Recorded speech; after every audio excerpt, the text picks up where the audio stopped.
मैं अब जा रही हूँ बनाने बिरयानी के ऊपर सर्व करने के लिए फ्राई प्याज। तेल गरम हो गया है, पहले तेल को गरम कर ले अच्छी तरीके से। तेल गरम हो गया, मैं इसमें प्याज डाल दूंगी।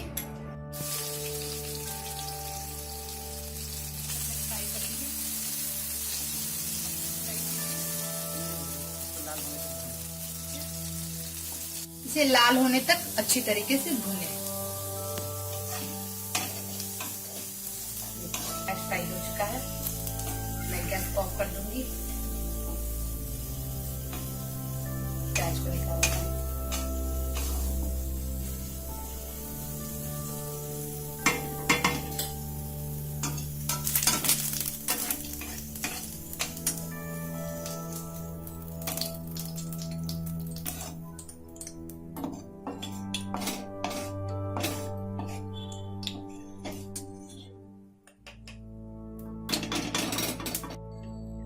फ्राई प्याज रेडी हो चुका है। इसे आप बिरयानी के ऊपर सर्व कर सकते हैं, इससे अच्छा टेस्ट आता है।